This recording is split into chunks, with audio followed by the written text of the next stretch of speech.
क्या एक शादी सिर्फ संतान से पूरी होती है या सच्चा प्यार ही सबसे बड़ी पूंजी होता है? ये कहानी है उस पति पत्नी की जिन्होंने समाज के सवालों के बीच भी एक दूसरे का हाथ नहीं छोड़ा। अंत ऐसा जो दिल को सुकून दे जाएगा, इसलिए कहानी को अंत तक जरूर सुनिए। नमस्कार दोस्तों, मेरा नाम कविता है और मेरी उम्र इस समय 31 साल है। हमारी शादी को 5 साल हो चुके हैं, लेकिन अभी तक हमारे जीवन में संतान का सुख नहीं आया है। मेरे पति रोहन एक निजी संस्था में कार्यरत हैं और काम के सिलसिले में दूसरे शहर में रहते हैं।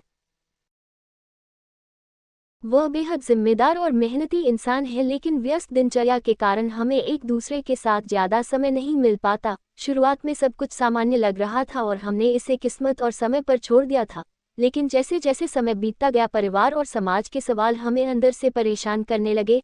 हर त्योहार और हर पारिवारिक समारोह में वही अनकहे ताने और सहानुभूति भरी नज़रें हमारे मन को तोड़ने लगी। हमने कई डॉक्टरों से सलाह ली, जांचें कराईं और इलाज भी शुरू किया, लेकिन परिणाम तुरंत नहीं मिले। इस दौरान हमारे रिश्ते की असली परीक्षा शुरू हुई, जहां कभी उम्मीद टूटती थी तो कभी एक छोटी सी सकारात्मक बात नई ताकत दे जाती थी।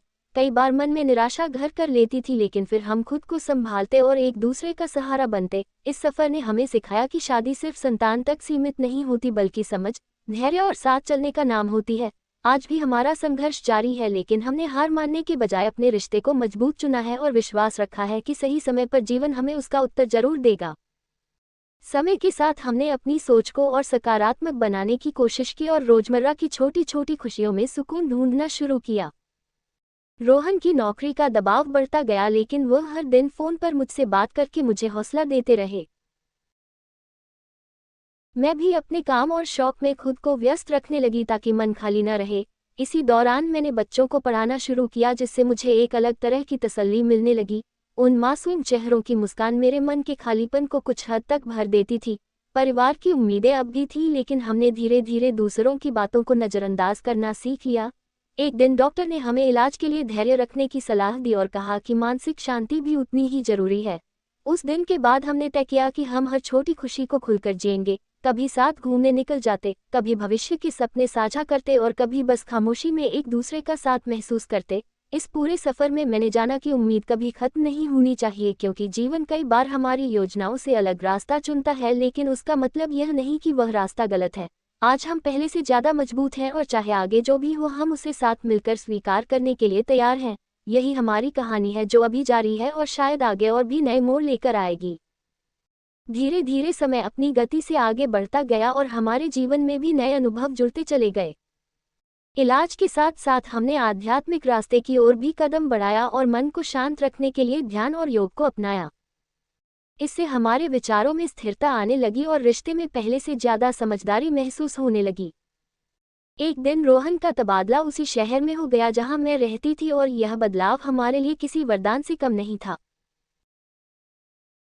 अब हम रोज साथ समय बिता पाते थे और छोटी छोटी बातों पर हंसना फिर से सीख रहे थे। साथ खाना खाना, साथ टहलने जाना और दिन भर की बातें साझा करना हमारे रिश्ते को नई ऊर्जा देने लगा।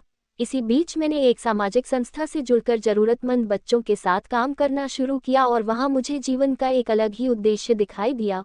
उन बच्चों के साथ समय बिताकर मुझे मातृत्व की भावना का एहसास होने लगा और मन का खालीपन काफी हद तक भरने लगा।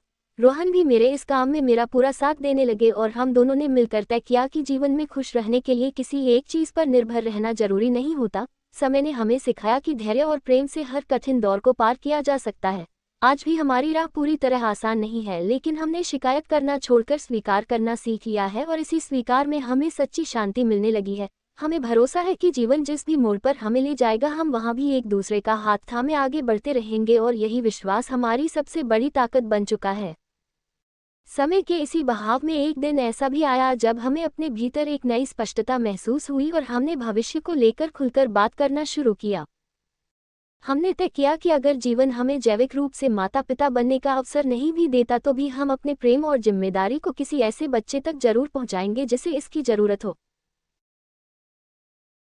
इस सोच ने हमारे मन का बोझ काफी हल्का कर दिया और रिश्ते में एक नया उद्देश्य जुड़ गया। हम दोनों ने मिलकर आसपास के माहौल को और बेहतर बनाने की कोशिश की और अपने काम के साथ साथ समाज के लिए भी कुछ करने का निश्चय किया। रोहन के स्वभाव में पहले से ज़्यादा शांति आने लगी और मुझे भी हर सुबह एक नई ऊर्जा के साथ दिन शुरू करने की प्रेरणा मिलने लगी। रिश्तेदारों के सवाल अब पहले जैसे चुभते नहीं थे क्योंकि हमारे पास अपने फैसलों की मजबूती थी। कई बार पुरानी यादें मन को उदास कर देती थी लेकिन फिर वर्तमान की सच्चाई हमें संभाल लेती थी। हमने ये समझ लिया था कि हर इंसान की कहानी अलग होती है और तुलना केवल दुख ही देती है। इस समझ के साथ हमने अपने जीवन को अपने तरीके से जीना सीख लिया। आज हम जहाँ हैं वहाँ संतोष है और आगे जो भी आएगा उसके लिए तैयारी भी है। हमारा सफ़र हमें लगातार यह सिखा रहा है कि प्रेम सिर्फ पाने का नहीं बल्कि बांटने का नाम है, और जब इंसान ये सीख लेता है तब जीवन अपने आप अर्थपूर्ण हो जाता है। यही अनुभव हमें हर दिन थोड़ा और परिपक्व बना रहा है और हमारी कहानी अभी भी आगे बढ़ रही है।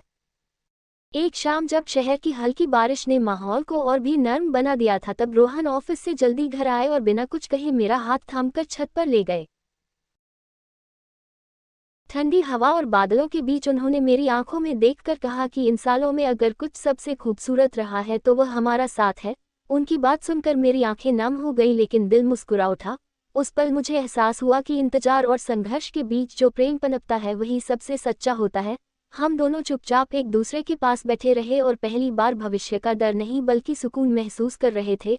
रोहन ने कहा कि चाहे जीवन हमें जो दे या न दे लेकिन वह हर जन्म में मेरा हाथ थामना चाहेंगे। मैंने भी मुस्कुराकर यही वादा दोहराया और उस पल हमारे बीच कोई कमी नहीं थी। न सवाल थे न शिकायतें, सिर्फ अपनापन था। उसी रात हमने यह मान लिया कि हमारी कहानी किसी अधूरेपन पर नहीं बल्कि गहरे प्रेम पर खत्म होगी। आज भी जब मैं पीछे मुड़कर देखती हूँ तो महसूस करती हूँ कि हमें जो नहीं मिला उससे कहीं ज्यादा हमें एक दूसरे का साथ मिला, और यही साथ हमारी सबसे बड़ी जीत है।